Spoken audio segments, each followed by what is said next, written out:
दोस्तों, श्री कृष्ण विष्णु के सबसे लोकप्रिय अवतारों में से एक हैं, जिनके बारे में कहा जाता है कि वे अब तक के सबसे आदर्श पुरुष हैं। उनके बारे में कहा गया है कि जब उन्होंने बचपन जिया तो ऐसे जिया कि आज पूरे विश्व की माताएं अपने बेटे को कान्हा कहलाना पसंद करती हैं, और जब वो युवा अवस्था में प्रवेश किए तो ऐसे किए कि उन्हें सबसे बड़ा रास रचैया कहते हैं। और जब उन्होंने युद्ध लड़ा तो विश्व का सबसे भयंकर युद्ध महाभारत करवाया और 5 पांडवों को सबसे ताकतवर सेना और योद्धाओं के सामने होते हुए भी विजय दिला दी। और जब उपदेश दिया तो भगवत गीता जैसा ज्ञान दिया जो सदियों से मानव कल्याण का मार्ग दिखा रहा है। दोस्तों, ऐसा कहा जाता है कि वह एक ऐसे देवता है जो एक इंसान के रूप में अपने सभी कर्तव्यों और भूमिकाओं को पूर्ण करके एक संपूर्ण मानव बने।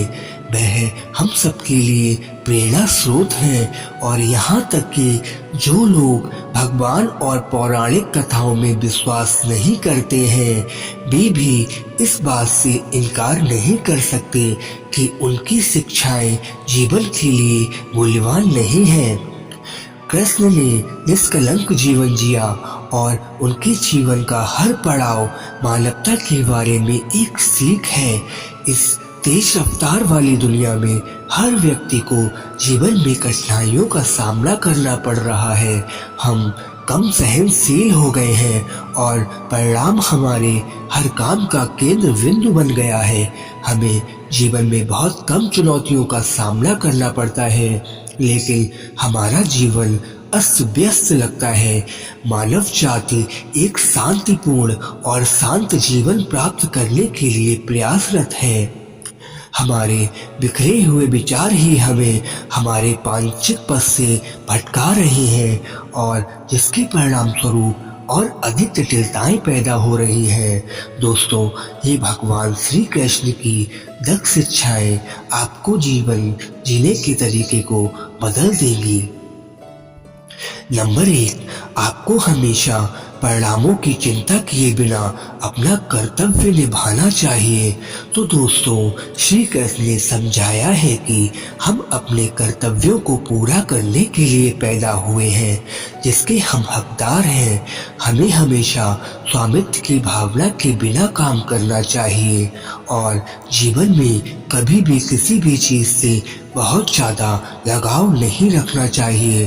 परिणामों पर ध्यान केंद्रित करने से उम्मीदें बढ़ती हैं, और उम्मीदें केवल दुख और उदासी पैदा करती हैं।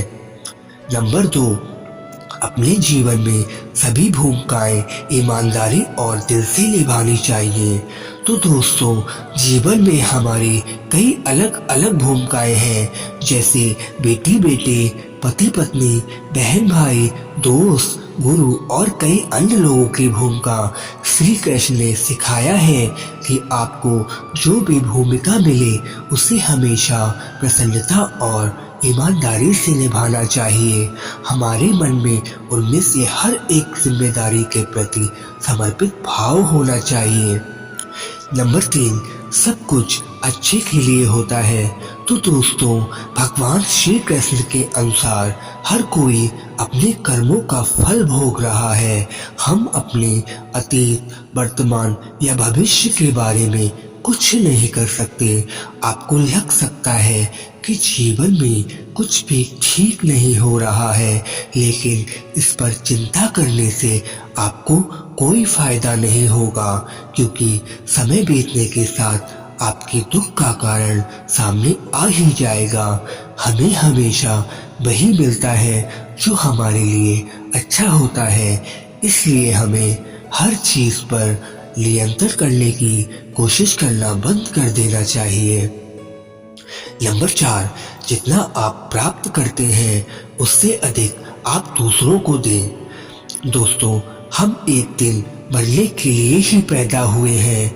हम जीवन में भले ही धन दौलत हासिल कर लें, लेकिन आखिरी सांस के साथ हम सब कुछ पीछे छोड़ देंगे। श्री कृष्ण ने कहा है कि व्यक्ति को सदैव दाता बनना चाहिए, लोगों के लिए और ज्यादा अधिक करना चाहिए और हमेशा जितना प्राप्त करें उससे ज्यादा दूसरों को लौटाना चाहिए। एक बार उनके मित्र सुदामा ने उन्हें चावल उपहार में दिए और बदले में श्री कृष्ण ने उन्हें 2 लोग और सोने का एक महल दे दिया। कृष्ण और सुदामा की मित्रता आज भी अनुकरणीय है। नंबर 5, हमेशा दूसरों की रक्षा करने का प्रयास करें। तो दोस्तों, इस संसार में मानवता का सबसे बड़ा कार्य कमजोरों की रक्षा करना है। जो लोग असहाय और कमजोर हैं वे कभी भी अपनी रक्षा नहीं कर सकते हैं और यदि आप मदद के लिए हाथ बढ़ाने में सक्षम हैं तो आपको ऐसा जरूर करना चाहिए। श्री कृष्ण द्वारा द्रौपदी को दुर्योधन से बचाना निर्बलों की रक्षा करने का सबसे बड़ा उदाहरण है। वह उस दरबार में असहाय थी और श्री कृष्ण ने उनकी लाज बचाई। नंबर 6, मोह और प्रेम के अंतर को समझना चाहिए। तो दोस्तों, श्री कृष्ण ने मोह और प्रेम की व्याख्या बहुत अच्छी तरह से समझाई है। जब गुरु द्रोणाचार्य ने कृष्ण से पूछा कि अपने पुत्र से प्रेम करना क्या अधर्म है वासुदेव, तब श्री कृष्ण ने कहा कि आप अपने पुत्र से प्रेम नहीं मोह करते हैं गुरु द्रोण, क्योंकि मोह कहता है कि मैं अपने पुत्र को सारे सुख दूंगा और जबकि प्रेम कहता है कि ईश्वर मेरे पुत्र को सुख देंगे। आपने अपने पुत्र को उचित ज्ञान नहीं दिया और उसके कारण ही वो आज अधर्म की तरफ खड़ा है। आपने अपने पुत्र को सब कुछ स्वयं देने का प्रयास किया, जबकि आपको करना ये था कि आप अपने पुत्र को इतना सक्षम बनाते, धर्म ज्ञाता बनाते कि वो अपने सुख का मार्ग स्वयं सुनिश्चित कर पाता। नंबर 7, अपने व्यक्तिगत धर्म से बड़ा धर्म है करुणा। भीष्म ने प्रतिज्ञा ली थी कि वो आजीवन विवाह नहीं करेंगे और कुरुवंश के राजा का दास बनकर उनकी हर आज्ञा का पालन करेंगे और अपने पिता के सुख के लिए उन्होंने यह प्रण लिया था। भीष्म पितामह कुरुवंश में सबसे अधिक शक्तिशाली और बुद्धिमान थे। युद्ध के समय श्री कृष्ण से भीष्म पितामह ने पूछा, क्या मेरी तपस्या, मेरे त्याग और मेरी प्रतिज्ञा का कोई मोल नहीं है वासुदेव? क्या वो धर्म नहीं है? इस पर कृष्ण ने उत्तर दिया, पितामह, आपने अपने व्यक्तिगत धर्म को महत्व दिया और आपने अपनी आंखों के सामने अनेक बार अधर्म और अत्याचार देखे, परंतु आप मौन रहे, जबकि आपके पास सामर्थ्य भी था, धर्म का ज्ञान भी था, लेकिन आपने व्यक्तिगत प्रतिज्ञा से खुद को बांध लिया। आपने विश्व कल्याण के बारे में कभी नहीं सोचा। यदि एक भी प्राणी की करुणा के लिए प्रतिज्ञा तोड़नी पड़े तो वो धर्म है। आपने तो अपनी प्रतिज्ञा धर्म को बचाने के लिए अनेकों अधर्मों में भागीदार बन गए। नंबर 8, हमेशा शांत और संयमित रहे। दोस्तों, श्री कृष्ण के अनुसार एक बुद्धिमान व्यक्ति अपने मन को नियंत्रित करना जानता है। उन्होंने सिखाया है कि इंसान को हमेशा शांत रहना चाहिए। जीवन में कुछ भी स्थायी नहीं है।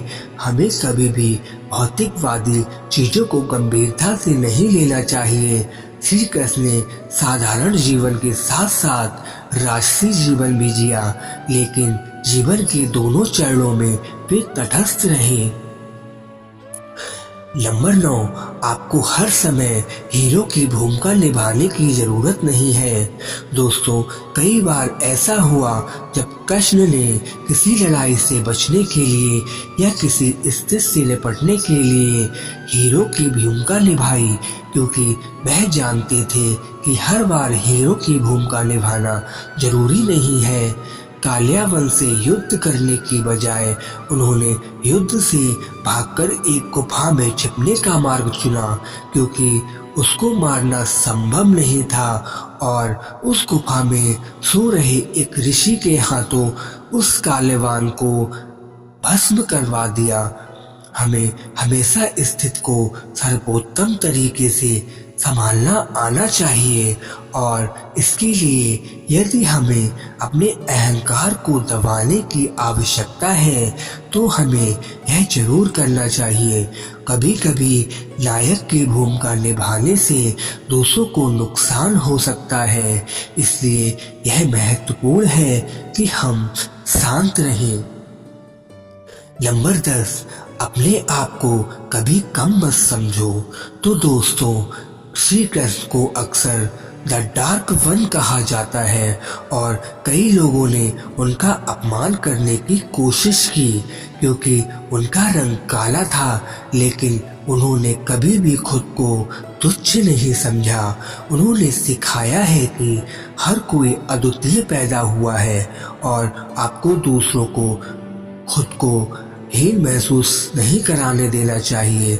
जब आप लोगों को अपने बारे में निर्णय लेने की अनुमति देते हैं तो यह आपके आत्मसम्मान पर घातक प्रभाव डालता है। हमेशा खुद पर विश्वास रखें और खुद को सबके बराबर समझें।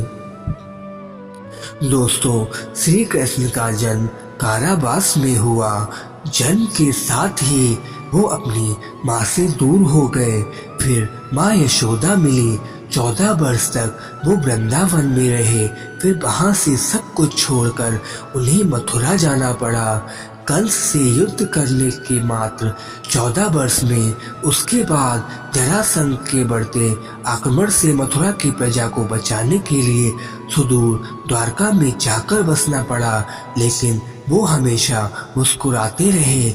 उन्होंने जीवन के हर पल, हर चुनौती को खुलकर आत्मसात किया और इसलिए भगवान कृष्ण एक आदर्श पुरुष के प्रतीक थे।